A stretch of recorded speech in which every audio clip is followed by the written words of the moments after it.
Okay, here is our last sort of topic in energy. So this one has to do with power. So I'll go over the notes. So the definition of power is the rate at which work is done.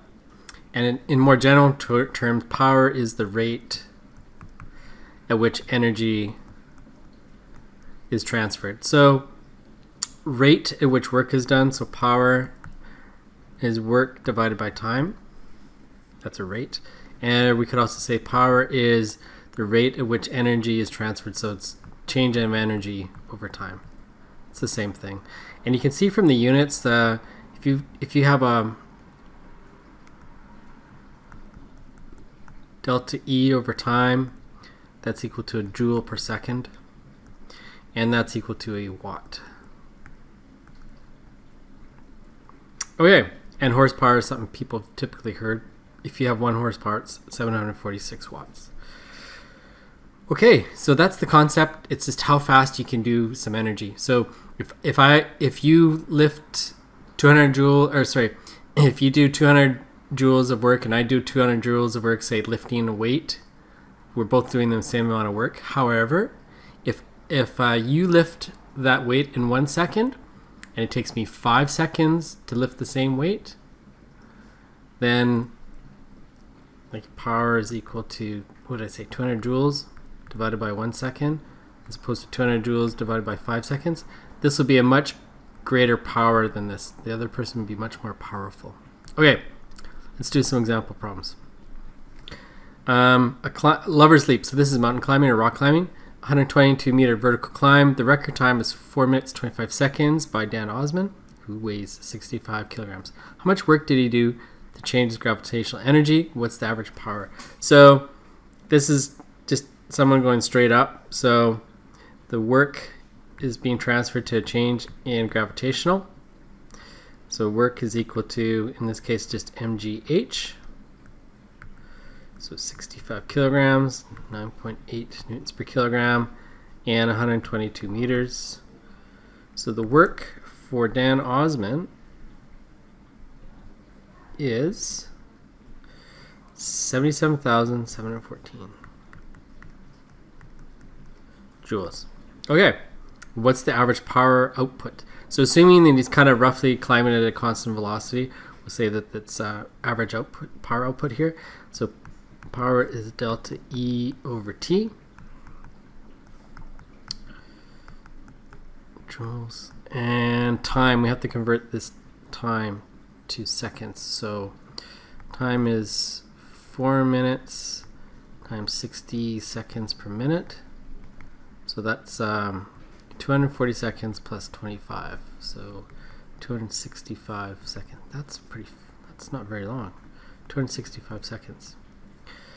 So power is equal to that divided by 265. 200, wow, that's quite amazing. 293 watts. It's quite a bit of power. Okay. Sorry, I'm kind of into cycling and like Tour de France kind of stuff. I don't ride the Tour de France. I'm just familiar with it. But I'm kind of familiar with my own power in terms of cycling. And that's a reasonable amount of power for cycling. And climbing is, a lot more technique. Ooh, that's amazing. Okay, example 2.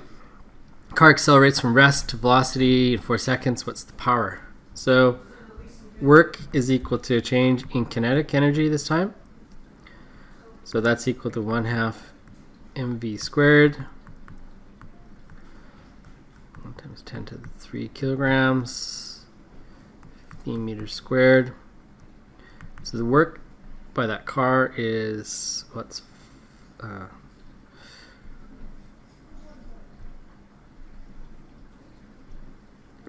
112,500 watts. No, sorry, joules.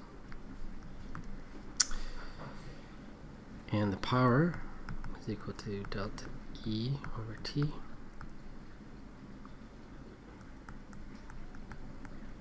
can see it can be a little bit confusing for a while because work is a unit, whereas work is a symbol. W is a symbol for work, and W is a symbol for the unit of watts. So divide by 4, so that's 28.1 times 10 to the power 3 watts. So that's 28.1 kilowatts. All right. There's another useful formula when you combine the formulas for work and power together. So instead of writing W for work, I'm going to substitute FD in there for force times distance. So power is equal to force times distance divided by time. And I'm just going to rewrite that slightly different. And look what we have there, distance over time. We call that thing speed. So power equals force times speed. That only works for constant velocity. Just gonna move this over here.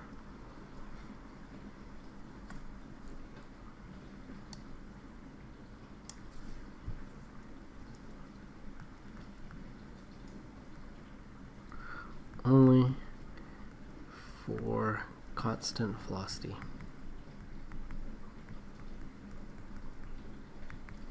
Okay, so for example, a student pushes a block with a force of 140 newtons up a ramp at constant velocity, 2.2 meters per second. What is their power output? So force equals 140 newtons, and speed is 2.2 meters per second.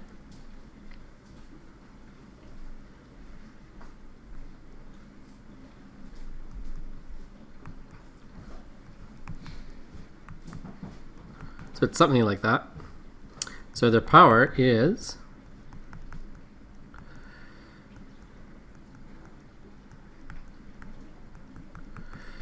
pretty easy. 308. Sorry, that should be a P. 308 watts. That's a lot. Okay, crane is powered by 15,000 watt motor. How fast can the crane lift at a 650 kilogram load? So we'll assume that this is constant velocity. So if we have a crane, so we have a load, whatever the thing is, it's being lifted, FL. And if it's going constant velocity, that means there's also FG down, and those are balanced. So FL is equal to FG. So FL is equal to mg, which is equal to 615 kilograms times 9.8 newtons per kilogram.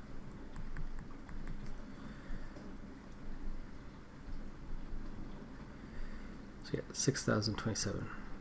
Okay, so we know the force of the lift, it's 6,027 newtons, and we know the power output. So power is equal to force times velocity, and what we're looking for is the speed here. So divide both sides by F. That cancels out, so we get V is equal to power divided by force. So that's 15,000 divided by 6,027.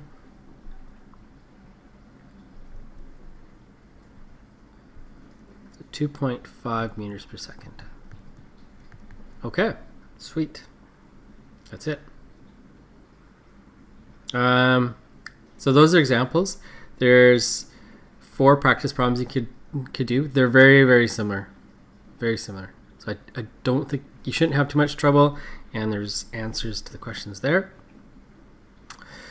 So that's step 2 is to do some practice. Step 3 is to do a pivot interactive activity called gravity powered clock.